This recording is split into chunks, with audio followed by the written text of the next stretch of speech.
abinda nake so ki fahimta, san ki ya mun dutse a zuciya ya kasa fasuwa. Kin yana na ganki. Zan farko you are the beautiful kyakkyawa. Kawo ta nan. Baby. Kake damu akan ki ba wanda ba zan iya bugiya ba. Allah ko? Ko miliyan 3 ne.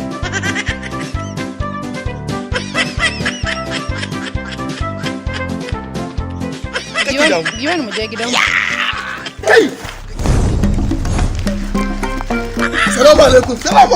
Wa alaikum salam.